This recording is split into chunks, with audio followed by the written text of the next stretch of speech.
My name is Andrea Egypt, and I will be your chair for the second half here of the conference, on this Marxism and the science behind the struggle and as far as the struggle within the belly of the beast. So I just wanted to say to you that the struggle here is real. After 400 years of slavery, racism and white supremacy still exists today in the form of institutionalized racism in every sector of the business world and society. But the principles are still the same, which is to exploit the labor of all workers, to create divisions between whites and blacks, and to keep the general population weak and destitute by denying them the affordable health care, education, employment, housing, water, cuts to their pensions, robbery of their 401ks, and literally destroying their ability to live long enough to enjoy their life. So whoever controls the means of production, which is capitalism and imperialism, the military and police, the banking industry and employment, housing, food, and water are all under grabs, okay? And whoever dictates that gets to dictate how, who gets it and how much they get. This is the condition of imperialism, that we're under super exploitation under capitalism that has moved to this desperate level. So today, black people in particular can't even afford to raise a family. And probably not just black families, this is also inherent in the white population too.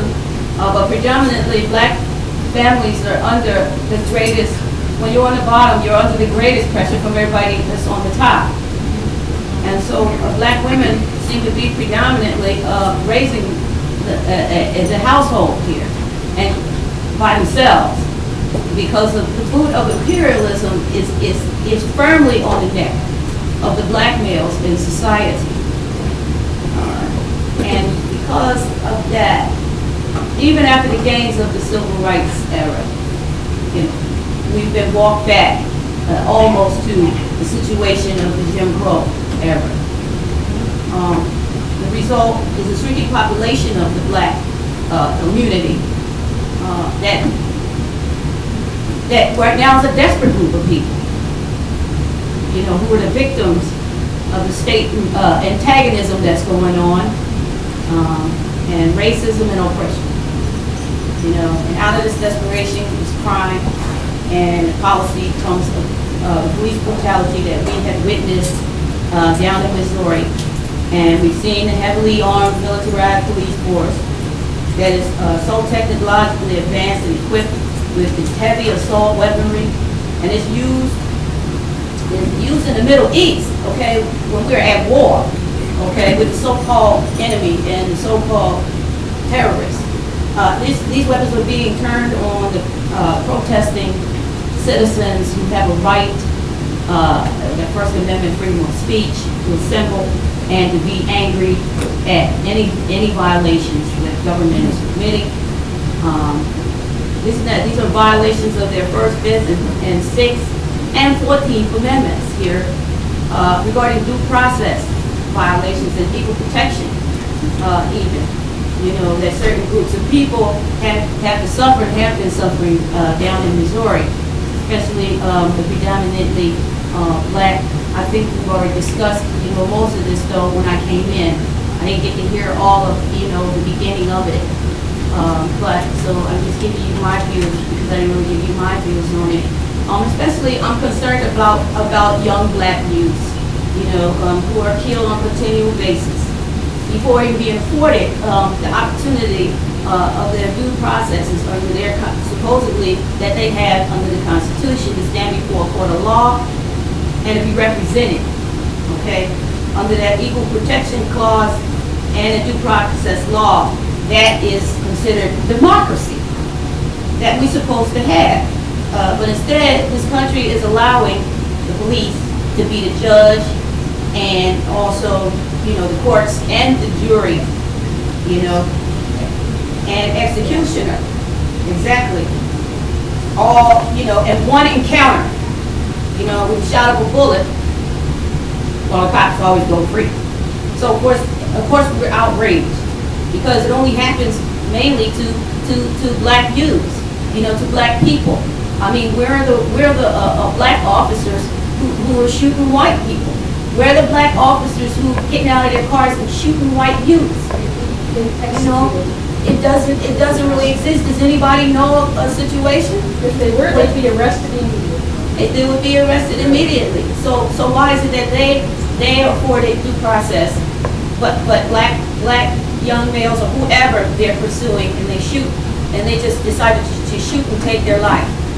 Okay, what about them? Are you trying to say that certain people have those rights and, you know, certain people do not? So that's going to be a big issue. And this case is going to erupt into I hope a solution, you know, to that particular problem. But you know, there's more racism and oppression and exploitation and austerity also against public employees today. You know, who have like me. I'm a City of Detroit. I'm a City of Detroit employee right now. I work for the law department. Okay, I've been working for the City of Detroit for at least 26 years now. So I have, you know, I have a pension and I have benefits and I have annuity savings. These are all under attack here, and I right now have health care, which is not actually not affordable. But we have retirees who need their health care even more, and it's becoming unaffordable. Okay, and they have planned their future around, you know, never having to depend on the government for assistance, and you know, who are now the target of what is termed, you know, the best business practices. That makes them the enemy of the state. You know, it actually does. And you know, the governor sanctions this, and you know, there are executive layers of management of the City of Detroit. You know, and these people are waging social and political and economic warfare against mostly black workers because they have to make the so-called tough decisions, which have everything to do with looting the treasury and trusts, robbing the workers of their hard-earned pensions, and outsourcing the predominantly black workers, you know, their jobs to the white workers that have been suffering. These white workers have been suffering from unemployment too. So what they do is they outsource us and give them our jobs. So is that not racism? Yep. Okay, because it seems to me that that's blatant racism, and it seems to others as well. So, you know, this is so-called best practices, you know, that allows capitalist exploitation and greed at the expense of the people who actually work for them.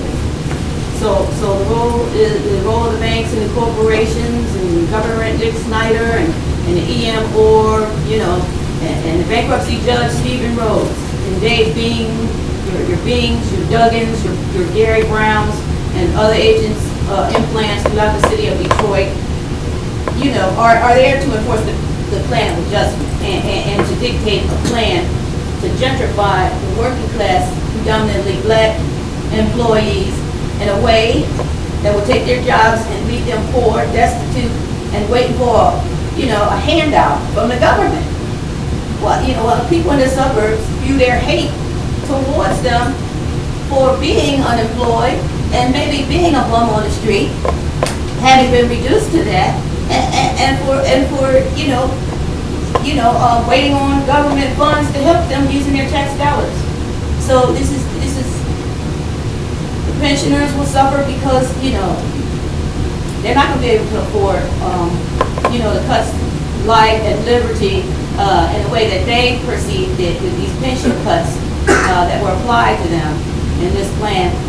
And it's, you know, it's the direct result of the fact that the question that was before the appeals court as to whether or not pensions are protected by the state statute, it was smothered by politics and coercion to vote yes to the plan of adjustment. Right. And get deeper cuts to pensions, and you know, by retraction of all those particular lawsuits that were intended to answer that question. So, you know, this is warfare. It's social, political, and economic warfare against you know, a community, you know, of people, a certain community of people, you know. So we should interpret this as that, okay, to be a hostile corporate takeover of Detroit for the purposes of destroying the black community, where the executives and the banking agents and their implants have a role as the overseers and engineers of theft, the theft of the earnings of the workers by the ruling class to make profits, destroy neighborhoods, give large tracts of land away for $1, you know, and change the face of Detroit from black to white. So it's a shame, but they get paid well to make, you know, these so-called tough decisions, you know, that will allow them to loot savings and pensions and paychecks of the workers through these predatory lending institutions that came in, and its economic policies of the corporations, covertly sanctioned by the governor, and you know, and this residing bankruptcy court. So this social, political, economic warfare being waged by the minority ruling class whites against the majority, mostly black public employees, is inherent in a plan of adjustment to sweep Detroit clean of mostly black public employees here in Detroit.